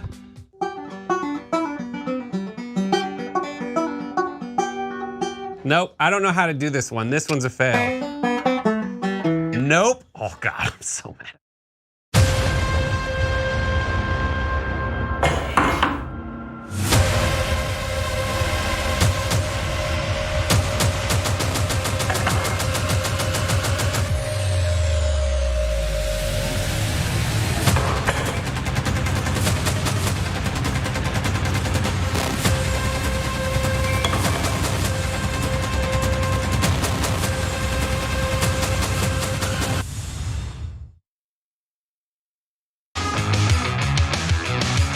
Guys are back. I'm back. Let's get started. One person is dead and another is injured after a random accident occurred on the movie set out in New Mexico. And it involved actor and producer Alec Baldwin, as you see right here.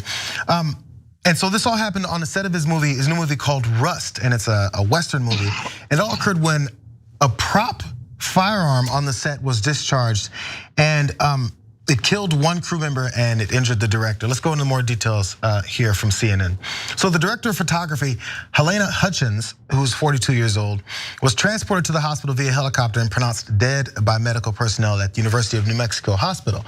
Director Joel Souza, who's 48, was transported to Christus St. Vincent's Regional Medical Center by ambulance for care. He did survive, but details on his condition were not yet released.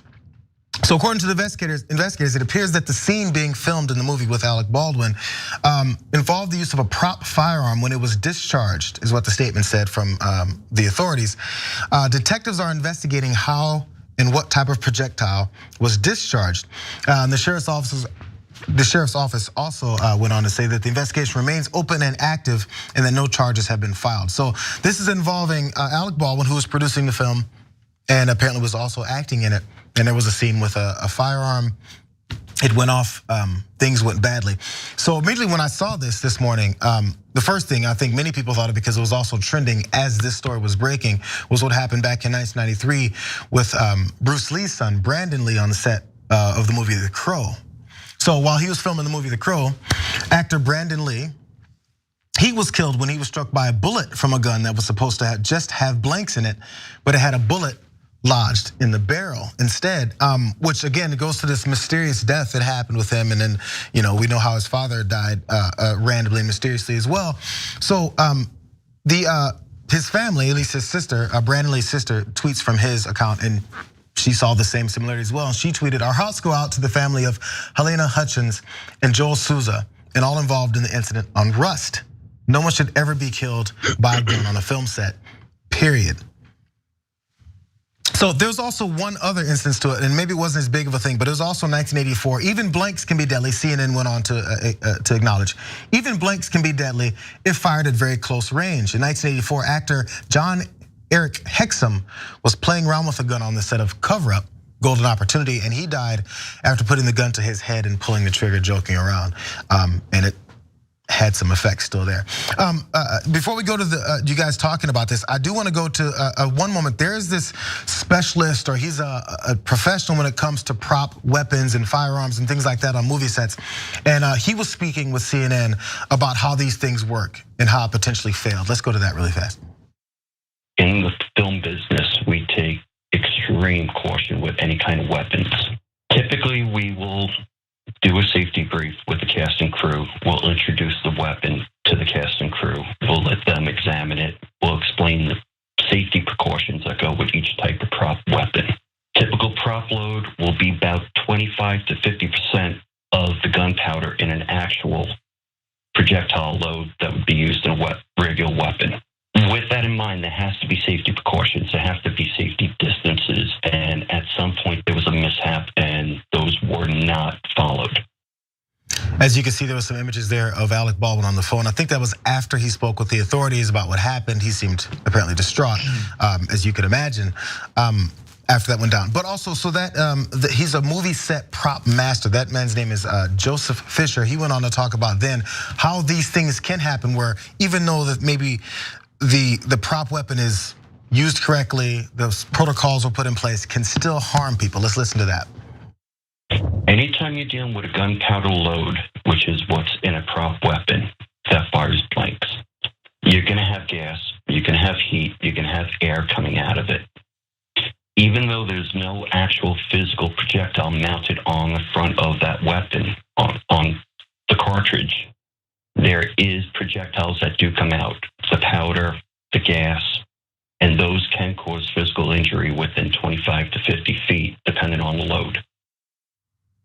Now that was actually stuck out, because he said 25 to 50 feet, it can still cause some level of damage. And I see a lot of films where it looks like the scene is shot within much closer than 25 to 50 feet with a firearm, or a prop firearm in this particular case, and it can still harm people. So I wonder to the degree to which they keep this from happening on a regular basis, because it sounds pretty dangerous, you guys. So before we get to the details of how, the reason why these guns are always in films in the first place, first off, I want to hear what you guys have to say about this.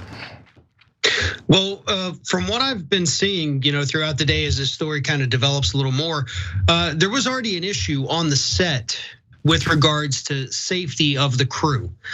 You had the union workers who did walk out, based on what I've read, a couple days ago. So what you had there when this accident happened was all of the non-union individuals, and the unions released a statement. They made it clear, listen, no union members were on the call sheet that day. These were other folks that they had brought in. So you had a lot of people who weren't already, I guess, on the set throughout most of this. They were probably unfamiliar with it. So that could have caused problems. But again, the fact that they had already raised concerns, including about some of the prop weapons there, that's a huge red flag. Why are we not listening to these workers who were already bringing up concerns about the safety of the set, the safety of the props, and then a tragedy like this unfolds, and you have a lot of people sitting there saying, had you listened to us, we might have been able to avoid this. So that's another tragedy that took place here, is the fact that these workers, as we see in industry across the country, they bring up the concerns, but nobody listens to them until something horrendous happens, just like what we've seen with this story. Yeah. I'm just kind of just bewildered by the idea that 30 years after Brandon Lee, resources haven't been poured into figuring out how to make safe fake guns. That seems like something we should be able to do, something we should be able to accomplish, right. Just as a culture, as a society, and especially as a movie industry that rakes in tens of billions of dollars every single year. It would seem like we should be able to make a gun that doesn't harm people, but gives you all of the effects. I'm just shocked by that. This technology seems so primitive in its usage and how it's carried out. Obviously, this is a tragedy. The idea that professionals walked off of the job for safety concerns, and they bring on whoever the hell they bring on to replace them, and something this tragic happens. It's awful. Obviously, I hope her family is able to cope pretty decently with this, because this is brutal. Yeah, they said one of her last, or at least maybe her last Instagram or Twitter post was her riding a horse on the set, and she's like, one of the person working on this movie set, you can ride your horse. A paraphrase about what she last posted. So there didn't seem to be, an issue, at least from that particular post, about how things are going on that set. Maybe she didn't know the degree, but you would think everyone maybe had an ear out about what was happening on that set. But again, I feel like this happens in every industry. I thought about it just with politics and anything, from as simple as you say you work at a restaurant, to even something as big and could affect a lot of people, like on a movie set. It's a huge production, and I think people get comfortable. Again, the Brandon Lee thing happened in '93, and before that was '84 with that smaller film. But I think people, after going through the protocols, you got this safety feature and that feature, people are like, oh, we got it together. Oh man, no one has been hurt or injured and luckily killed from this type of stuff. And then once you let that guard down and think we're just flowing easily and smoothly, it's okay. And then this happens again. So things like safety, and then when you're actually using firearms on a set, there's no time to let your guard down. But we get comfortable with everything that we're doing. People play with guns all the time, thinking this, I've had this gun for 20 years, it's fine, and then that's when the bad thing happens. And I don't think movie sets are off of that kind of thing. But again, there's people whose jobs there are to make sure this doesn't happen. And apparently, as you mentioned, Farron, they weren't listened to. Well, and another part too, as was pointed out here, there's no reason why they can't figure out how to make a prop gun that doesn't actually, have the potential to kill anybody or even hurt anybody. I mean, when you look at technology today, the things that we're able to do. Yeah. And you're gonna people to Mars. I know, and you're gonna tell me we can't make a fake gun that goes bang. Or even that, look, even if we're not at that point, okay, I get it, small movie, low budget, but you can't add that in post. You can't go back and say, okay, we got to put in the sound of a gunshot, then we got to have the little burst in there too. That's really not exceptionally difficult, not exceptionally expensive. And in this particular instance, you could have saved somebody's life. So I don't get why something like this is even possible to happen. because we could either have very safe replicas that do not fire anything, or my God, just do it in the edit. Just put it in the edit and move on. People might notice that. People are gonna notice stuff like that. If you see something, there's lots of movie nerds and wonks out there that if they see something off, there's people who watch movies looking for this one, some kind of a flow problem, or that looks so fake. There's gotten a point where everything has to look so real in movies. If you try and do something in post, and I'm not sure where the technology comes when it comes to making a fake firearm look like a real one, but it probably looks fake. And suddenly people don't want to see that movie anymore. I'm sorry, man. The most popular movies out right now are freaking dudes in tights.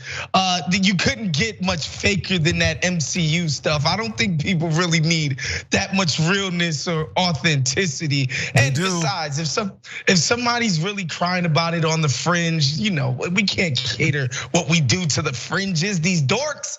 Come on now. It'll be the main. I'm telling you, there's a reason why we all know about it. It's because we hear about it all the time. To the degree to which people are like, oh, that movie is so fake. If you look you talked about the Marvel movies. They do stunts and stuff, like the Transformers movies and war movies where things have to blow up and flip. There's actual explosions. There's pyrotechnic professionals that come on and do this stuff. There's real fire, but it's a controlled fire. And again, we get full of ourselves and go, oh, I've been handling this for 20 years. What could go wrong? Let's just do it. And maybe a shortcut was taken. Maybe they were short on time. Who knows? I don't know the details behind any of the reasons why it got skipped over. But it's just human nature to bypass these things and try and still make sure it looks real. And hopefully we'll get another reset that lasts. 30 years is too short, So. Well, and I think, technology is obviously the solution to this. You can make something that is realistic, that has recoil, that has, a burst at the barrel. And I don't think that we need to put the nation's top scientists on it to try to figure this out. I'm sure there's probably people watching this that are thinking, hey, you know what? I could probably do that. So if you can, fantastic, folks, go save lives by doing something like that. Because, and I know, look, I'm not an engineer, but it doesn't seem like it's super, super complicated. Again, you're not building rocket ships. You're just trying to make a gun that looks and sounds real, that also isn't going to kill somebody on accident.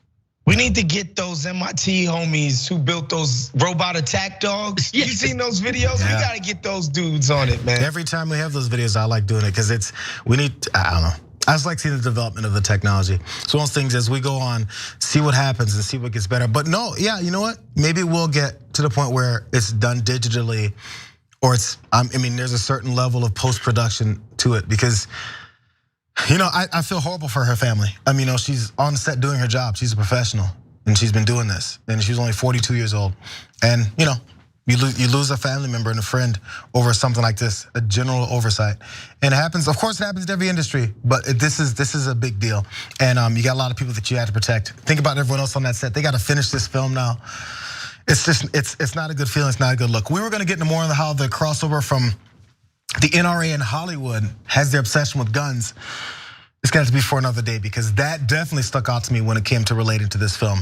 How so many Hollywood types and how many Hollywood films and TV shows are centered around violence and guns, but many of the people that are involved in this production and the actors and everyone involved in it in real life just aren't about it. But that kind of doesn't match up. Anyways, I guess I kind of touched on it. You guys don't get to. We got to take one more break, you guys, before we finish this hour. But when we do come back, I do want to get to the subject a little bit more, open up about this fight. It was a fight on the House floor. It was a fight, bruh. And we're gonna find out exactly who won, who threw the first punch and who threw the last. We'll be back.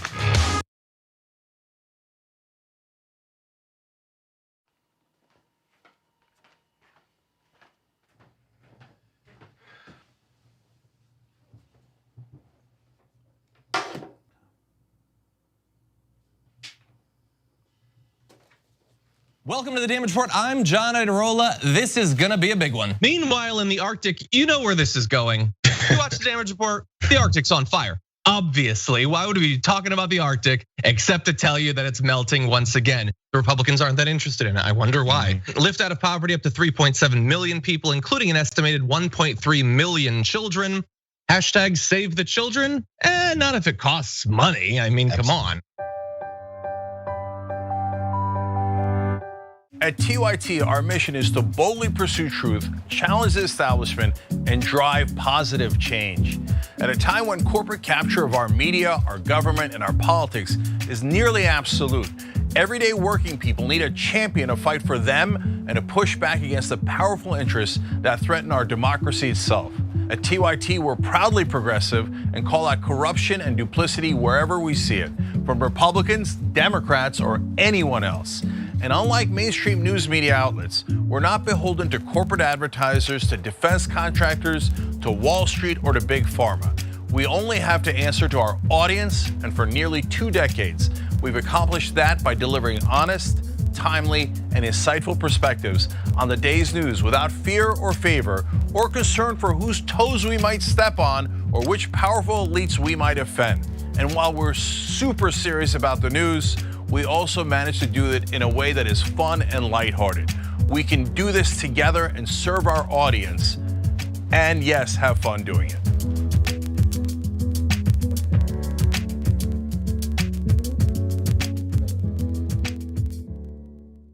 How in the world are you going to get the right to vote if you don't already have the right to vote? That's impossible. Reason they tell you things are impossible is because they don't want you to try. It only took 7 years for that to get an amendment to get a right to vote. Does this result in millions upon millions of Americans losing their coverage? And we've been waiting to find out, and now we know, yes, it will cut millions. Public education was supposed to be the way to equalize everyone regardless of their socioeconomic status. But if you come from a family that's poor, how are you gonna afford grade school for your kids? This fight is about fairness and morality. It's about the American values. You think that black people all across the country, in every city, were all lying when they said the police abuse us and the police kill us when they should? No, of course they weren't lying. Yes, it does happen. Yes, they do get targeted more. Why are we going to put immigrants in prison for 5 years, which American taxpayers have to pay for, if we're so concerned with immigrants using up our so-called resources? We're gonna do both. We're gonna fight Trump and we're gonna fight the establishment. It's not that hard. Yes, you can do both at the same time. Go tell them.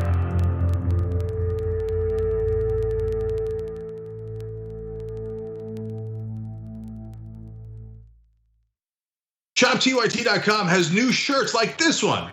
And you're thinking, Cenk, what is that one? I can't see it other than the black. Yes, so I'll show it to you.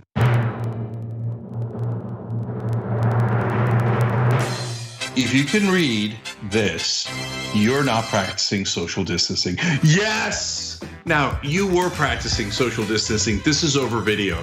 But overall, you get it. ShopTYT.com. Whoa, man, let's go ahead and get this done just in case we can squeeze in a couple stories here. Let's get started. So the House was voting on whether or not, on the resolution to hold Steve Bannon in contempt for completely ignoring the House, the January 6th Select Committee's subpoena for him. Marjorie Taylor Greene said she's had enough of this whole accountability thing, and I can't believe you guys are actually trying to exercise personal responsibility. So she's had enough. So she meandered her way over and decided to yell a little bit at Representative Jamie Raskin and Representative Liz Cheney, just to give them a little piece of her mind.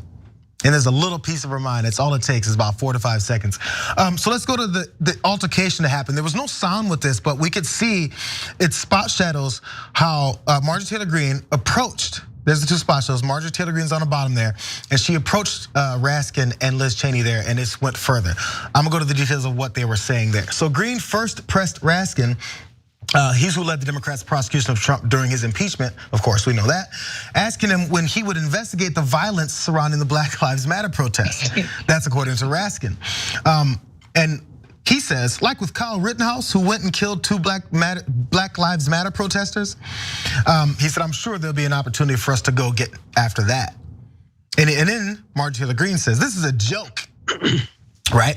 Raising her voice, referring to the January 6th investigation and the ban and contempt vote. Why don't you investigate something people actually care about? Because, she knows what people care about.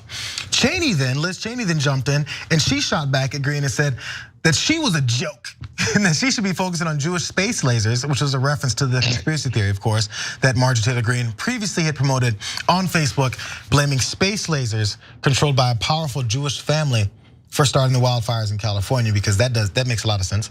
And there you have, apparently she had a live satellite view of these space lasers controlled by Jewish folks. And also, so in response to that, Marjorie Taylor Greene says, "I never said that. You're done. You're a joke," is what she yelled at Cheney as she was leaving the chambers. I did see as she finished off and left the chambers, they got a little closer at one point, and maybe something could have jumped off. And she said, "Why don't you go investigate something that matters to the American people?" And she's now in repetition mode for the things that she likes to say when someone disagrees with her. So again, I always bounce back and forth between people like Gates and Marjorie Taylor Greene and the Jim Jordans of the world as to their actual anger versus their what they see as an opportunity to promote themselves, because that's always their number one focus, is promoting themselves, getting into fights, starting things. We've seen Marjorie Taylor Greene do this all over the place in the halls of Congress, now on the floor. She just does these things and then goes on TV to start talking about it. Before we go to her talking about it, first I want to hear what you guys have to say. So what high school was this again, where these kids were fighting like this? I missed the name, but no, this is, look, this is so nuts. And I've been using that word nuts far more recently than I think I ever have in my entire life, because everything is getting so ridiculous. And that is the only way to describe this. But you're totally right. Marjorie Taylor Greene kind of does these things. She has these big flare-ups, like a couple weeks ago when she goes and yells at him on the steps of Congress and then walks away like, I got him. No, you're nutty. If Republicans had any sense at all, they would just get rid of her. She is a huge liability for them. She's in a safe red district. You could kick her out and nobody's gonna bat an eye. You're still gonna win that district no matter what. And you get rid of this massive, liability that you've got walking around making a fool of herself every time she opens her mouth. But of course, they're never gonna do that, because Marjorie Taylor Greene is more welcome in the party now than Liz Cheney is. Yeah. That's what. Yeah, they've completely taken over. Again, it used to be they used to do a wink and the nod to the lunatic fringe, and now they're just in the driver's seat. They're just straight up running the entire party from the top on down. I'm just confused how the Jews could come up with space lasers. They're secretly behind Black Lives Matter. They're making the best pastrami sandwiches in the world. These people are busy, man. Jesus Christ. Hey, maybe we could get them to work on those prop guns. If they can make a space laser, they can make a prop gun that's not going to kill somebody. It makes you wonder. So work on it, Soros. The end game in these types of accusations, like it's not to actually get to a actual focused point. It's just to have a general negative view of certain folks in certain situations. Now, Farron, you mentioned the high school that where this all happened. I was thinking more middle school, but just in case you guys can make this decision. Marjorie Taylor Greene then went on Steve Bannon's show, who she was trying to defend during that vote, and decided to tell him how cool she is. Because you see what I did to her face? Here, let's listen.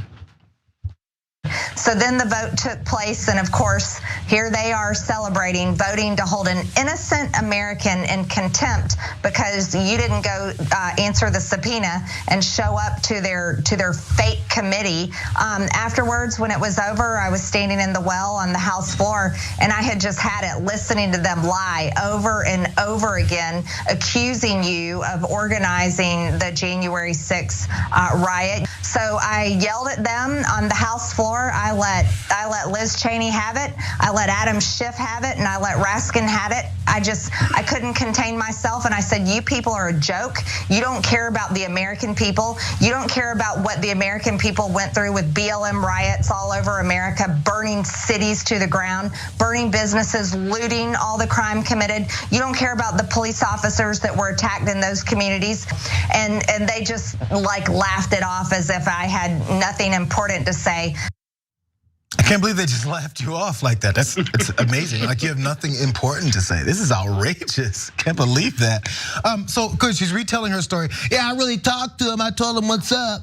And then after that, she went and told Jennifer, oh, well, no, I don't like her. This is supposed to appeal to voters? Is this supposed to appeal to voters? Are people supposed to then go, the next time they're voting for Green, and go, oh, I remember that one time that she went on Steve Bannon's show and bragged about how she got into a fight with Liz Cheney. That was awesome. I like what she does for me.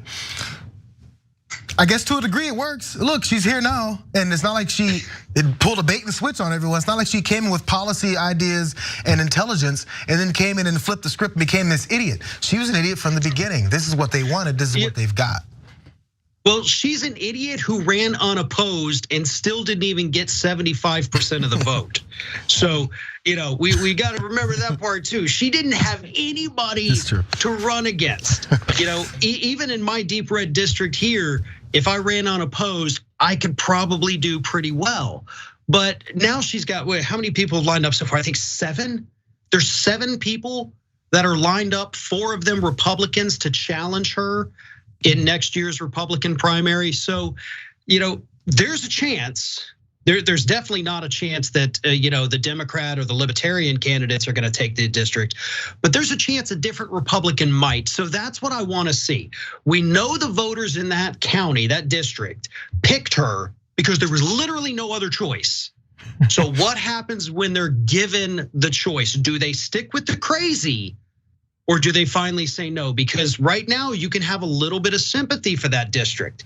But if they pick her again when there are other options, no, y'all, this is you now, if this is what you choose again.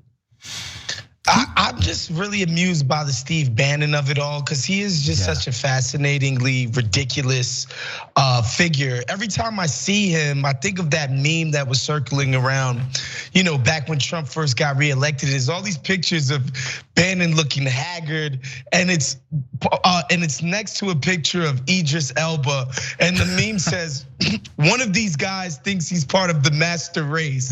I always just think about that picture whenever I see Steve Bannon and the stuff that he's on.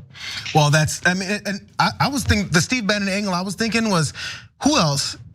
Put yourself in a position. Everyone can start a quote podcast now. Anyone can go on the internet and start a live video. Anyone can go on and start talking every day for 35, 40 minutes to an hour and be like, I have a show, right? Anyone can do it. I'm not downgrading that. But imagine if you ignored subpoenas from the government, from the House of Representatives about a serious investigation, and then people started to defend you just because, and then you go on your podcast or on your show and have these same crazies on and talk about how much I almost fought on the House floor for you while you're breaking the law. And that's still, this is something that's gonna get you some clout. These are positive developments for them. They think, there's an opportunity.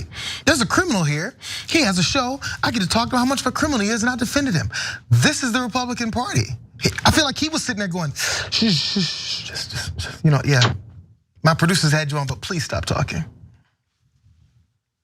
Who knows where this is gonna go, but these guys need to eventually figure out a way to make sure that they, I think, rein this in. She's, as you mentioned, Farron, I don't think she's gonna necessarily win or what her strategy is gonna be in the election year.